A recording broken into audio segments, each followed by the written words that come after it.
Roma, 19, octubre, 1973. El bosque dormía, el serpenteante sendero que lo atravesaba estaba oscuro y no se percibía el más leve movimiento.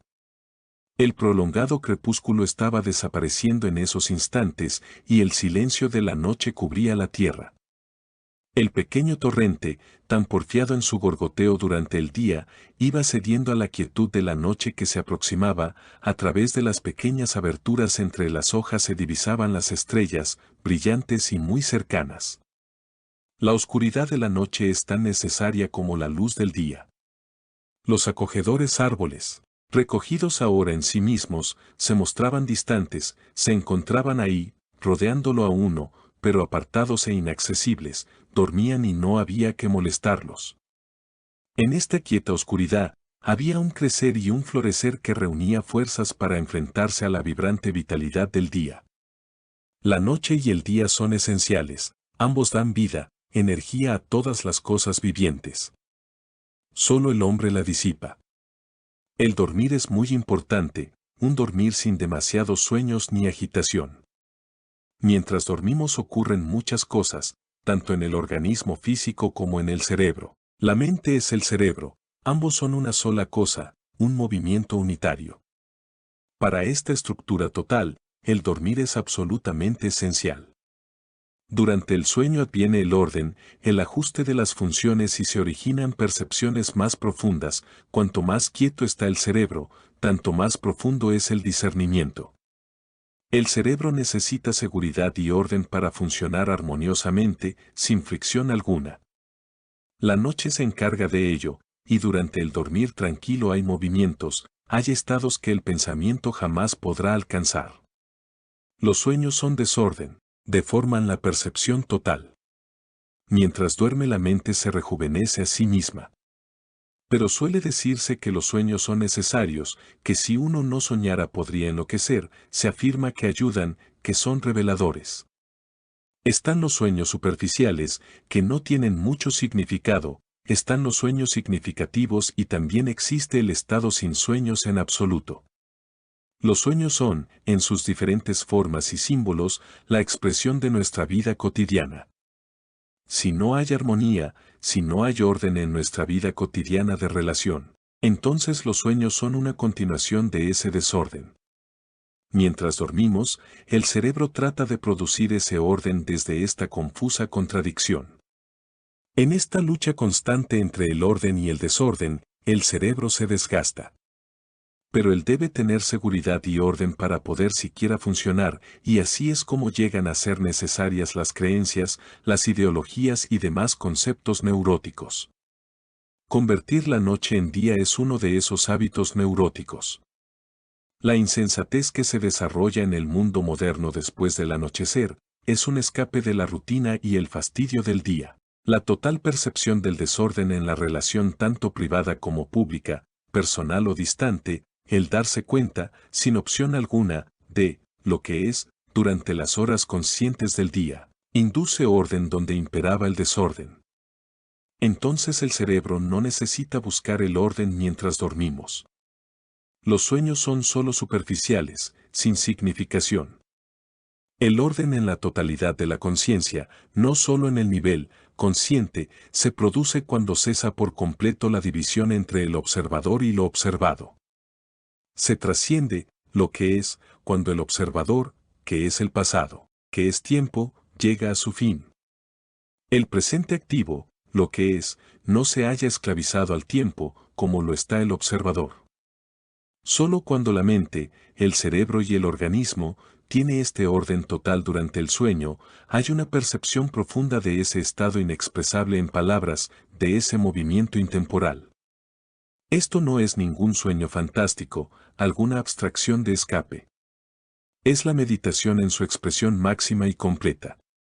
O sea, que el cerebro está activo, despierto o dormido, pero el constante conflicto entre el orden y el desorden desgasta al cerebro. El orden es la más alta forma de virtud, sensibilidad, inteligencia. Cuando existe esta gran belleza del orden, de la armonía, el cerebro no está incesantemente activo, ciertas partes se encargan de la memoria, pero esta es una parte muy pequeña. El resto del cerebro se halla libre del ruido de la experiencia. Esa libertad es el orden, la armonía del silencio.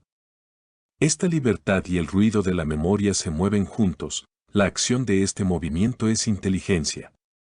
La meditación consiste en estar libre de lo conocido y, no obstante, operar en el campo de lo conocido. No hay un yo como operador. Esta meditación se desarrolla tanto en el sueño como en la vigilia. El sendero salía lentamente del bosque y, de horizonte a horizonte, el cielo se encontraba repleto de estrellas. En los campos nada se movía. Roma, 20 octubre, 1973. Es la cosa viviente más antigua que existe sobre la Tierra. Es gigantesco en proporciones, en su altura y en la vastedad del tronco. Entre las otras secuoíes, que también son muy viejas, esta la supera a todas. Otros árboles han sido afectados por el fuego, pero este no tiene huella alguna en él.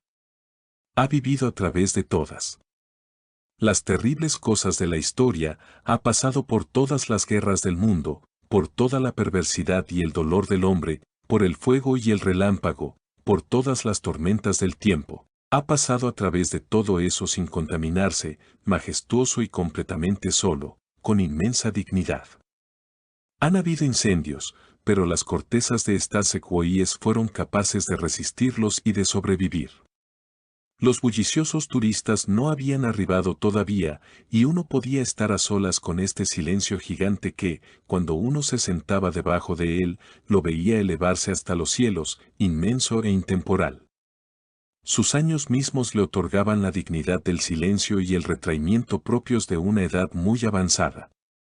Estaba tan silencioso como lo estaba la mente de uno, tan quieto como el propio corazón, viviendo sin la carga del tiempo. Uno percibía la compasión que el tiempo jamás había tocado y la inocencia que nunca había conocido el mal ni el dolor. Uno se sentaba ahí, y el tiempo que pasaba junto a uno nunca habría de regresar. Había inmortalidad, porque la muerte jamás había existido. Nada existía excepto este árbol inmenso, las nubes y la tierra. Uno llegaba hasta ese árbol, se sentaba debajo con él, y cada día y por muchos días fue una bendición de la cual uno era consciente solo cuando se alejaba de allí. No podía uno volver para pedir más, nunca existía el más estaba muy lejos. Abajo en el valle, debido a que no era un santuario hecho por la mano del hombre, había una insondable santidad que ya nunca más lo dejaría a uno, porque esa santidad no era de uno.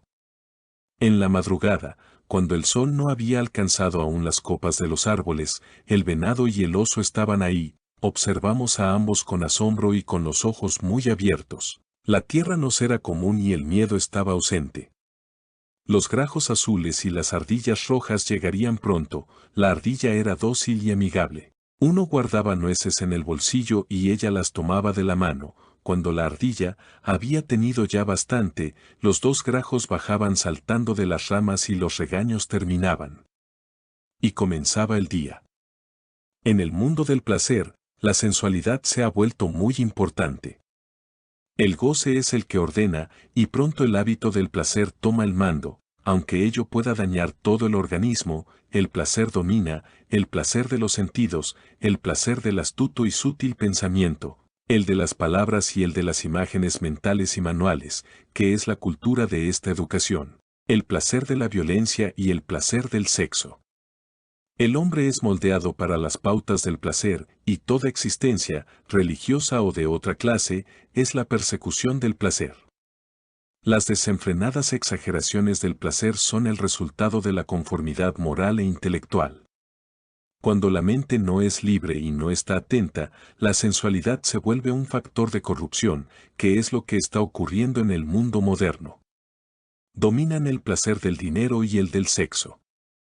Cuando el hombre se ha vuelto un ser de segunda mano, su libertad consiste en expresar su sensualidad. El amor es entonces placer y deseo. El entretenimiento organizado, religioso o comercial, contribuye a la inmoralidad social y personal. Uno deja de ser responsable. Responder de manera total a cualquier reto, es ser responsable, es estar totalmente comprometido. Esto no puede ser cuando la esencia misma del pensamiento es fragmentaria y la persecución del placer en todas sus formas, obvias y sutiles, es el principal movimiento de la existencia. El placer no es felicidad, la felicidad y el placer son cosas por completo diferentes, una llega sin que se la invite, y la otra se cultiva y alimenta, una adviene cuando el yo está ausente, y la otra se halla ligada al tiempo, cuando está una, no está la otra. El placer, el miedo y la violencia marchan juntos, son compañeros inseparables. Aprender de la observación es actuar, el hacer es el ver. En el atardecer, cuando la oscuridad se aproximaba, los grajos y las ardillas se habían retirado a dormir. La estrella vespertina acababa de hacerse visible y los ruidos del día y de la memoria habían cesado. Estas secuoyas gigantes estaban inmóviles. Continuarán más allá del tiempo, solo el hombre muere, y el dolor de ello.